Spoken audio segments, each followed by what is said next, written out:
If the Phoenix Suns do end up losing to the Lakers in the first round, would their season be considered a failure? Let's get into this.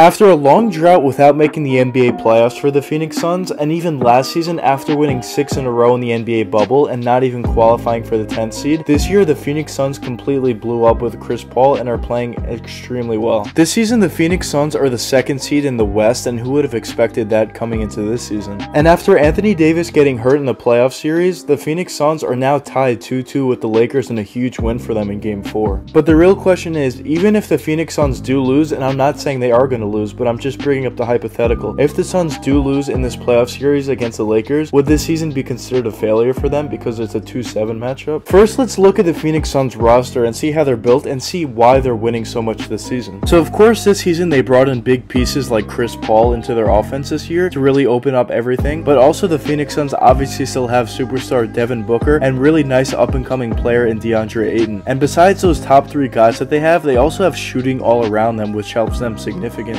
With guys like Cam Johnson, Dario Saric is a pretty good shooter, Etuan Moore is a good shooter, Jay Crowder. They have a lot of shooters around these guys, which is very important for the new NBA. After last season, you could really tell this Phoenix Suns roster was very talented and very young, and they really needed that point guard to really unlock all their players on their team and really unlock their offensive abilities. And obviously the acquisition of Chris Paul was probably the best guy they could have possibly gotten. You could tell ever since they got Chris Paul and just watching the Phoenix Suns this season, you could tell how much Chris Paul really helps everybody on their team, especially the shooters, and especially a guy like DeAndre Ayton, who you can run the pick and roll with and get easy buckets for. And also guys they already had on their roster before but are just nice young players are starting to improve as well, especially guys like Mikal Bridges, who's already been a pretty good shooter throughout his whole career and a pretty good defender as well, just a really good 3-and-D guy. But you can tell this year he's really improved his 3-and-D abilities, as well as I mentioned before, Cam Johnson, who's been shooting extremely well this year as well. When you look at the Phoenix Suns roster last season and you could just see all the young talent this team really had, it's not really too surprising that the Suns completely broke out this season. And then you look at a guy like DeAndre Ayton, who's great in the pick and roll and also the pick and pop, which is a little underrated part of his game. He could hit that corner 3 a little bit, but really what his bread and butter is that mid-range shot off the pick and roll, or the pick and pop I should say, my bad. And also DeAndre Ayton is obviously a really good rebounder like we've seen in this playoff series against the Lakers on the offensive boards and as well as the defensive boards, which is very valuable, especially in the playoffs. When you get extra possessions, it helps your team win, obviously. And now moving on to the best player on the Phoenix Suns, Devin Booker. Booker is obviously a superstar already, and every single season he continues to get better and better year in and year out, and I wouldn't expect that to end here. I think he's going to continuously get better each season after this as well. When you watch Booker play out there on the court, you could just tell this guy is extremely special and he's going to continuously get better each and every season. Of course, we all know this guy's a very talented scorer, and his main ability is his shooting ability, where he shoots a great percentage from 3-point range every single season, and that's his bread and butter, of course. But he's more than just a 3-point shooter, of course. You can tell this guy can either A, get to the basket with his above average athleticism and handling, and when he gets to the basket he finishes pretty effectively. It's also, he uses his athleticism to dunk over people at times as well, so he's very efficient and effective getting to the basket as well as shooting the ball from 3-point range. But really an underrated part of his game, I think, is his mid-range ability. If you watch the Phoenix Suns a lot, you can tell Devin Booker is very effective from the mid-range area, from either the post or even just facing up in mid-range and just pulling up for a shot. But really what I really like about this guy's game, and I think what really took him to the next level in that scorer's type ability, is the fact that Devin Booker posts up in the mid-range and he's able to do that post turnaround fadeaway that many guys made famous in their career, like Michael Jordan and Kobe Bryant. And for that very reason, and the fact that he's so effective at that post turnaround fadeaway, I think he's the closest thing we have to Kobe Bryant right now in the league. And of course that patented move, that post turnaround fadeaway, isn't only your shooting ability. Obviously footwork has a tremendous amount to do with it, and Booker has great footwork. It's a very underrated part of his game. When you combine Devin Booker's brilliance offensively with Chris Paul's brilliance in passing the ball offensively, along with DeAndre Ayton, who's a great rebounder and pick and roll guy and pick and pop guy, and is also a young and ascending player, you have a very good team ahead of you. And not to mention all the other guys they have, all the 3-point shooters they have around them, and defensive players like Jay Crowder. But now that leads us to the Los Angeles Angeles Lakers in the playoff series currently. So of course the Lakers won the NBA championship last season, and coming into this season they were seen as the finals favorites or championship favorites this season as well, until the Brooklyn Nets got 58 superstars on their team. But either way, coming out of the West, they're definitely were the favorites coming into the season. But the regular season was derailed this year with injuries to both LeBron James and Anthony Davis for a pretty significant amount of time, which is a reason why the Lakers were the 7th seed in the first place. But now they're all getting back healthy. Well, actually Anthony Davis just got hurt recently. But LeBron is back healthy, and hopefully Anthony Davis will be back pretty soon. I think he's going to miss game 5, but hopefully game 6 he'll be back. And if they are healthy, they're a very difficult team to beat. They're obviously the favorites coming out of the West if they're both healthy. So that puts the Phoenix Suns in a really difficult situation because they're playing a 7th seed that's not a typical 7th seed, of course, in the Los Angeles Lakers. And obviously a lot of people think the Lakers are favorited in this series, even though it's a 2-7 and the Lakers are the 7th seed. So that leads to the question, would it be a disappointment if the Phoenix Suns were to lose in a 2-7 matchup if that 7 was the Lakers? Of course, if you're a 2nd seed in the NBA and you're losing in the first round, it's always going to be disappointing because you're going to be versing a very low seed and you're always heavily favored in that matchup. So just based off the hypothetical 7-2 matchup and you're the 2nd seed and you're losing, of course that's disappointing no matter what. But now let's talk about the fact that the 7th seed is the Los Angeles Lakers and they're favored to win an NBA championship this year, or at least come out of the West, I should say. Now this is a two-part answer. If the Lakers don't have Anthony Davis for the rest of the series, or even a few games of this series, which it looks like they're not going to have him, and the Phoenix Suns do end up losing this playoff series, I would say yeah, that's a pretty big disappointment, because yeah, it's the Los Angeles Lakers. They have LeBron, of course. They're a champion. They won a championship last season, and coming into this year they're favored to win a championship this season. But if they don't have Anthony Davis and it's just LeBron and you lose to them and you're the 2nd seed with so much potential going into the playoffs, that's a pretty big disappointment. But if Anthony Davis does end up playing,